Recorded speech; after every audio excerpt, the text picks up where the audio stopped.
Moody magic in America. उससे ऐसी पहले हम चाइना चाइना का नाम सुनते थे बचपन से, अब वो चाइना को लोग भूल गए और अब इंडिया की बात हो रही है। सोशल मीडिया पे मैं देख रहा था जिसमें 120 कंट्रीज ये चाह रहे हैं कि उन्हें इंडिया के प्राइम मिनिस्टर नरेंद्र मोदी जैसा प्राइम मिनिस्टर या हेड ऑफ स्टेट चाहिए, और अभी एक सुपर पावर के तौर पे या एक मेन पावर के तौर पे दुनिया में सामने आने वाला है।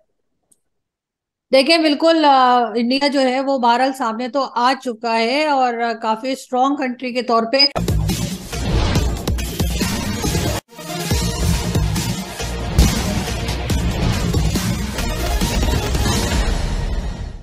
सोशल मीडिया पे मैं देख रहा था जिसमें 120 कंट्रीज ये चाह रहे हैं कि उन्हें इंडिया के प्राइम मिनिस्टर नरेंद्र मोदी जैसा प्राइम मिनिस्टर या हेड ऑफ स्टेट चाहिए। जा रहा है। उससे ऐसी पहले हम चाइना चाइना का नाम सुनते थे बचपन से, अब वो चाइना को लोग भूल गए और अब इंडिया की बात हो रही है। तो जाहिर है सबसे पहले इस रीजन को लेके आगे बढ़ेंगे, और मेरा ख्याल है कि जिस तरह की जो सियासतदान है या जिस तरह की पॉलिटिक्स इंडिया में होती है, तो जरूर वो पूरे रीजन का सोचेंगे, सिर्फ और सिर्फ भारत का नहीं।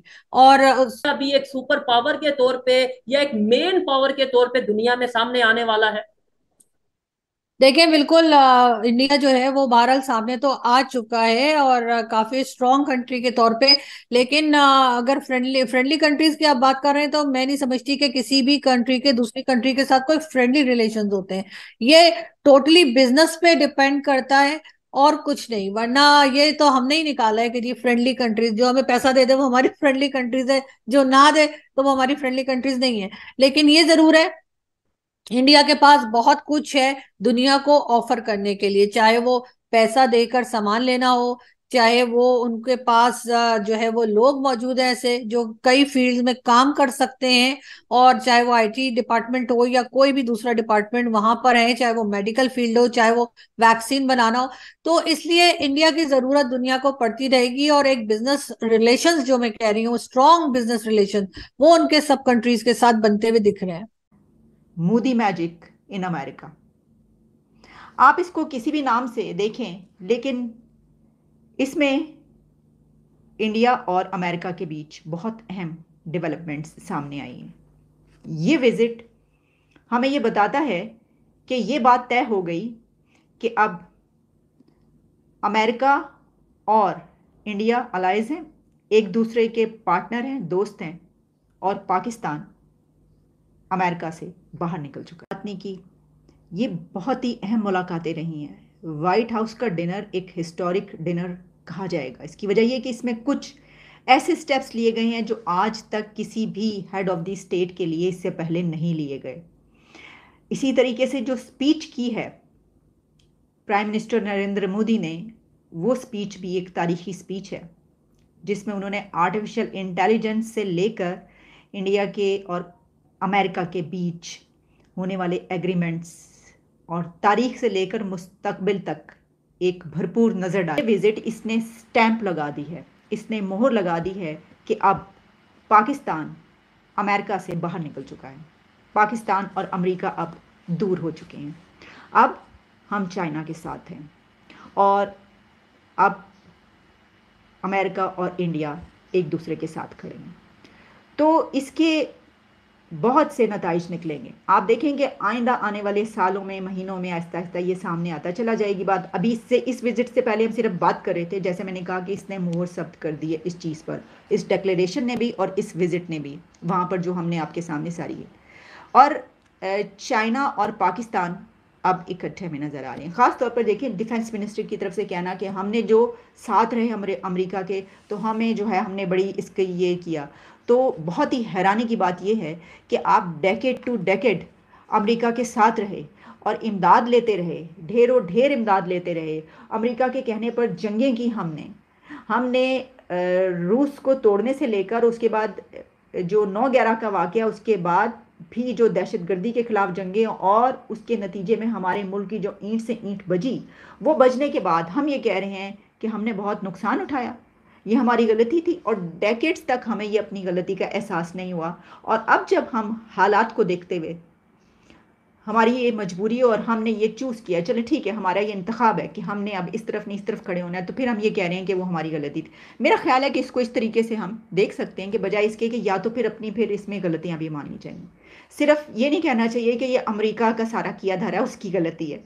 ऐसा तो नहीं हो सकता, और कहने से क्या फ़र्क पड़ता है, पूरी दुनिया देख रही है और उसको भी पता है। आप ये कह सकते हैं कि उनकी भी गलतियां हैं और हमारी भी गलतियां, अपनी गलतियों को भी तस्लीम करना चाहिए, किसी के कहने पर हम जो है इस तरह। और फिर ऐसा ना हो, फिर ये बात भी आप याद रखें कहीं ऐसा ना हो कि कुछ अरसे के बाद आप चाइना के लिए कह रहे हो कि ये हमारी बहुत बड़ी गलती थी कि हमने चाइना का साथ दिया, देखो चाइना ने हमारे साथ क्या क्या कर छोड़ा है। क्योंकि हमारा पास्ट, हमारी हिस्ट्री हमें ये बताती है कि हमारी जो पॉलिसीज़ रही हैं वो ऐसी रही हैं कि कुछ डेकेड्स के बाद हमें ये ख्याल आता है वो ये हमसे क्या हो गया, तो बड़ी गलती हो गई। लेकिन हम ये देख रहे हैं कि दो बड़ी ताकतें इस वक्त जो हैं मिलकर उन्होंने जो है वो किया है, और हम कहीं बहुत पीछे रह गए हैं अपने हमसायों से, और अब हम एक और तरफ खड़े हो गए हैं। इस स्पीच के बाद जो जॉइंट प्रेशर हुआ उसमें डिक्लेरेशन भी सामने आया, जिसके 30 आई थिंक 30वें और 31वें जो पॉइंट है उसमें पाकिस्तान का जिक्र भी हुआ है। ये प्रेशर एक सामने आया और ये पहली मरतबा हुआ कि दोनों का जॉइंट प्रेशर था, यानी उसमें वो भी शरीक हुआ। उसके बाद फिर एक और प्रेशर भी सिर्फ अकेले पीएम मोदी की तरफ से भी सामने आया। लेकिन इसमें ये कहा गया है कि जो मुश्तरका इजलास से जो खिताब किया उसमें भी कुछ उन्होंने दौरान दहशतगर्दी के मौजू पर जो है वो बात की है, और इसमें पाकिस्तान और चीन का नाम लिए बगैर जो है दोनों मुल्कों पर तनकीद की गई है, जिसमें 26/11 और 9/11 को भी याद किया गया है। और इसमें यूक्रेन रूस जंग पर तशवीश का इजहार भी किया गया अपनी स्पीच के दौरान। उन्होंने जंग लोगों को नुकसान पहुंचाती है ये कहा। दोनों ममालिक के दरमियान जंग की वजह से तरक्की पजीर ममालिक भी मुतासिर हुए हैं, ये भी कहा गया। जंग की वजह से ग्लोबलाइजेशन को भी नुकसान पहुंचा है, सप्लाई चेन जो है वो लिमिटेड हुई है। और फिर उसके बाद यूक्रेन बहरान की वजह से यूरोप जंग के साए में है। फिर इसमें कई ताकतें शामिल हैं, इसमें संगीन नताइज जो हैं वो उसके निकल सकते हैं। फिर उन्होंने खुलकर कहा कि ये जंग का दौर नहीं है बल्कि बातचीत और सिफारतकारी का दौर है, और हमें खून बहाने और इस तरह की उस पर जो है वो रोकना होगा। और फिर दहशतगर्दी पर जो है वो उसके पर बात की जब उन्होंने, तो चीन और पाकिस्तान के हवाले से कहा कि महज आराई के स्याह बादल जो हैं वो हिंद पैसिफिक खित्ते पर भी असरअंदाज हो रहे हैं। खित्ते में इस्तेहकाम हमारी मुश्तरका जो है वो कोशिश है, हम एक साथ खुशी चाहते हैं।